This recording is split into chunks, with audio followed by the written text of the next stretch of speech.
ಮಂಡ್ಯದ ಕನ್ನಡ ಸಾಹಿತ್ಯ ಸಮ್ಮೇಳನಕ್ಕೂ ಕೂಡ ಟಿಪ್ಪು ಗದ್ದಲ ಶುರುವಾಗಿದೆ. ಟಿಪ್ಪು ಗೋಷ್ಠಿಗಾಗಿ ಕನ್ನಡ ಸಾಹಿತ್ಯ ಸಮ್ಮೇಳನದಲ್ಲಿ ಟಿಪ್ಪು ಗೋಷ್ಠಿಗಾಗಿ ಆಗ್ರಹಿಸಲಾಗಿದೆ. ಮಂಡ್ಯದಲ್ಲಿ ಚಿಂತಕ ಜಗದೀಶ್ ಕೊಪ್ಪರಿಂದ ಟಿಪ್ಪು ಗೋಷ್ಠಿಗಾಗಿ ಆಗ್ರಹಿಸಲಾಗಿದೆ. ಮಂಡ್ಯ ಮೈಸೂರಿಗೆ ಟಿಪ್ಪು ನೀಡಿದ ಕೊಡುಗೆ ಬಗ್ಗೆ ಗೋಷ್ಠಿ ಆಗಬೇಕು. ಟಿಪ್ಪು ಸುಲ್ತಾನ್ ಕೊಡುಗೆ ಬಗ್ಗೆ ಬ್ರಿಟಿಷರೇ ತಿಳಿಸಿದ್ದಾರೆ. ಮಂಡ್ಯ ಮೈಸೂರು ರೈತರಿಗೆ ಟಿಪ್ಪು ಅಪಾರ ಕೊಡುಗೆಯನ್ನ ನೀಡಿದ್ದಾರೆ. 87ನೇ ಅಖಿಲ ಭಾರತ ಕನ್ನಡ ಸಾಹಿತ್ಯ ಸಮ್ಮೇಳನದಲ್ಲಿ ಟಿಪ್ಪು ಸ್ಮರಣೆ ಅಗತ್ಯ. ಟಿಪ್ಪುವಿನ ಕೊಡುಗೆ ಬಗ್ಗೆ ನಾನೇ ಅನೇಕ ಪುಸ್ತಕವನ್ನ ಬರೆದಿದ್ದೇನೆ. ಈ ಬಾರಿ ಸಮ್ಮೇಳನದಲ್ಲಿ ಟಿಪ್ಪುವಿನ ಗೋಷ್ಠಿ ಆಗಲೇಬೇಕು. ಜಗದೀಶ್ ಕೊಪ್ಪ ಹೇಳಿಕೆಗೆ ಹಿಂದೂ ಸಂಘಟನೆಗಳಿಂದ ಈಗ ತೀವ್ರ ವಿರೋಧ ವ್ಯಕ್ತವಾಗಿದೆ. ಟಿಪ್ಪು ಸುಲ್ತಾನ್ ಕನ್ನಡ ದ್ರೋಹಿ ಹಾಗೂ ಮತಾಂಧ. ಮೈಸೂರು ಪ್ರಾಂತ್ಯದಲ್ಲಿ ಪರ್ಷಿಯನ್ ಭಾಷೆಯನ್ನ ಏರಿದಂತಹ ಕನ್ನಡ ವಿರೋಧಿ ಟಿಪ್ಪುವಿನ ಗೋಷ್ಠಿಗೆ ಮುಂದಾದ್ರೆ ಅದನ್ನ ತಡೆಯಲಿದ್ದೇವೆ. ಹಿಂದೂ ಪರ ಸಂಘಟನೆಗಳ ಮುಖಂಡರಿಂದ ಈಗ ಆಕ್ರೋಶ ವ್ಯಕ್ತಪಡಿಸಲಾಗಿದೆ. ಮಂಡ್ಯದಲ್ಲಿ ಟಿಪ್ಪು ಗೋಷ್ಠಿ ವಿಚಾರ ಈಗ ತೀವ್ರ ಚರ್ಚೆಗೆ ಗ್ರಾಸವಾಗಿದೆ. ಮಂಡ್ಯದಲ್ಲಿ ಕನ್ನಡ ಸಾಹಿತ್ಯ ಸಮ್ಮೇಳನಕ್ಕೂ ಕೂಡ ಟಿಪ್ಪು ಗದ್ದಲ ಶುರುವಾಯಿತು.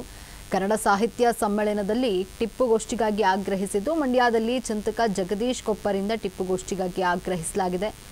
ಮಂಡ್ಯ ಮೈಸೂರಿಗೆ ಟಿಪ್ಪು ನೀಡಿದ ಕೊಡುಗೆ ಬಗ್ಗೆ ಗೋಷ್ಠಿ ಆಗಬೇಕು. ಟಿಪ್ಪು ಸುಲ್ತಾನ್ ಕೊಡುಗೆ ಬಗ್ಗೆ ಬ್ರಿಟಿಷರೇ ತಿಳಿಸಿದ್ದಾರೆ. ಮಂಡ್ಯ ಮೈಸೂರು ರೈತರಿಗೆ ಟಿಪ್ಪು ಅಪಾರ ಕೊಡುಗೆಯನ್ನು ನೀಡಿದ್ದಾರೆ. 87ನೇ ಅಖಿಲ ಭಾರತ ಕನ್ನಡ ಸಾಹಿತ್ಯ ಸಮ್ಮೇಳನದಲ್ಲಿ ಟಿಪ್ಪು ಸ್ಮರಣೆ ಅಗತ್ಯ ಅಂತ ಈ ಬಾರಿ ಸಮ್ಮೇಳನದಲ್ಲಿ ಟಿಪ್ಪುವಿನ ಗೋಷ್ಠಿ ಆಗಲೇಬೇಕು ಅಂತ ಜಗದೀಶ್ ಕೊಪ್ಪ ಹೇಳಿಕೆ ನೀಡಿದೆ. ಒಂದು ಕಡೆ ಹಿಂದೂ ಸಂಘಟನೆಗಳು ಇದಕ್ಕೆ ವಿರೋಧವನ್ನು ವ್ಯಕ್ತಪಡಿಸಿವೆ.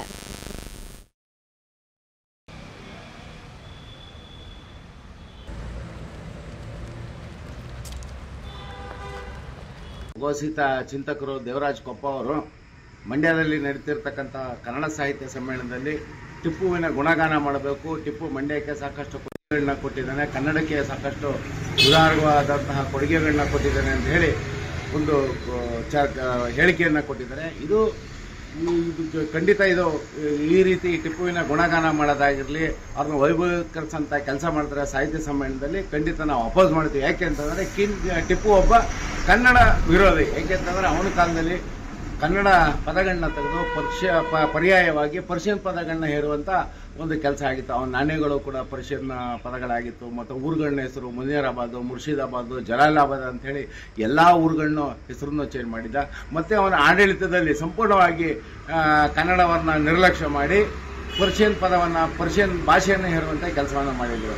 ಉದಾಹರಣೆಗೆ ಈಗ ಬಗರ್ ಹುಕುಮು, ಪೋತಿಕಾತೆ, ರೂಬು, ಮಸ್ಲತ್ತು, ಟಿಖಾಣಿ, ಅಖೈರು ಇವೆಲ್ಲವೂ ಕೂಡ ಪರ್ಷಿಯನ್ ಪದಗಳು.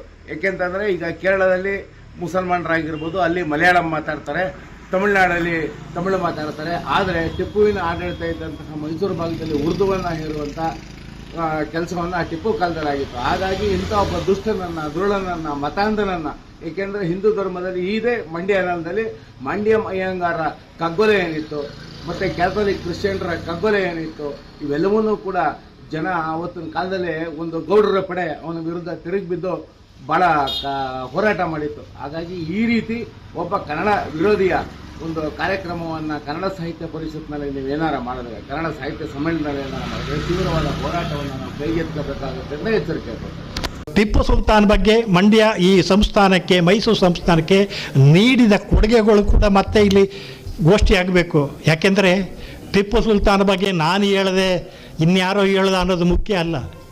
1802ರಲ್ಲಿ ದಯವಿಟ್ಟು ನಿಮಗೆಲ್ಲರಿಗೂ ಮೊಬೈಲ್ ಇದೆ, ಕೇಂಬ್ರಿಡ್ಜ್ ಯೂನಿವರ್ಸಿಟಿಯ ವಾಟ್ಸಪ್ ಅವರ ವೆಬ್ಸೈಟ್ಗೆ ತೆಗೆದು ನೋಡಿ. A journey from Madras through the countries of Mysore, Malabar and Canaras ಅಂತ ಹೇಳಿ 1802 1799 ಮೇ 5ರಂದು ಟಿಪ್ಪು ಸುಲ್ತಾನ್ ನಿಧನರಾದ ನಂತರ ಬ್ರಿಟಿಷ್ ಸರ್ಕಾರ ಫ್ರಾನ್ಸಿಸ್ ಬುಕೆನನ್ ಅನ್ನೋ ವ್ಯಕ್ತಿಯನ್ನು ಅಧ್ಯಯನಕ್ಕೆ ಕಳಿಸ್ತಾರೆ. ನಾನು ಬರೆದದ್ದು, ನಾನು ಹೇಳಿದ್ದು ಬೇಡ. ಬ್ರಿಟಿಷರು ಟಿಪ್ಪುವನ್ನು ಕೊಂದ ಬ್ರಿಟಿಷರು ಅಧ್ಯಯನ ಮಾಡಿರೋ ವರದಿಯನ್ನು ನೋಡಿ ಮೈಸೂರು ಸಂಸ್ಥಾನಕ್ಕೆ, ಮಂಡ್ಯ ಜಿಲ್ಲೆ ಇನ್ಕ್ಲೂಡಿಂಗ್ ಮಂಡ್ಯ ಜಿಲ್ಲೆಗೆ ಟಿಪ್ಪು ನೀಡಿರುವ ವಿಶೇಷವಾಗಿ ಬೇಸಾಯದ ನೆಲಕ್ಕೆ, ನಮ್ಮ ರೈತರಿಗೆ, ಜನಸಾಮಾನ್ಯರಿಗೆ ಟಿಪ್ಪು ನೀಡಿರುವ ಕೊಡುಗೆಗಳನ್ನು ನಾವು ಇವತ್ತು ಮಂಡ್ಯ ಜಿಲ್ಲೆಯೊಳಗೆ ಸಾಹಿತ್ಯ ಸಮ್ಮೇಳನ ಮಾಡುವ ಸಂದರ್ಭದಲ್ಲಿ ನೆನಪಿಸಿಕೊಳ್ಳಬೇಕಾದದ್ದು ನಮ್ಮ ಗುಣ ಅಲ್ವಾ, ನಮ್ಮ ನೈತಿಕ ಕರ್ತವ್ಯ ಅಲ್ವಾ? ಇದನ್ನು ಯಾರು ಹೇಳ್ತಾ ಇದ್ದಾರೆ ಈ ಮನುಷ್ಯನಿಗೆ? ಟಿಪ್ಪುವಿನ ಕೊಡುಗೆ. ನಾನೇ ಬರೆದಿದ್ದೀನಿ ಲೇಖನಗಳಿಂದ. ಟಿಪ್ಪುವಿನ ಕೊಡುಗೆ ಮೈಸೂರು ಸಂಸ್ಥಾನಕ್ಕೆ ಅದಕ್ಕೆ ಮಂಡ್ಯನೂ ಸೇರುತ್ತೆ. ಮಂಡ್ಯ ಜಿಲ್ಲೆ ಅಧಿಕೃತವಾಗಿ ಪ್ರಾರಂಭ ಆದದ್ದು 1939.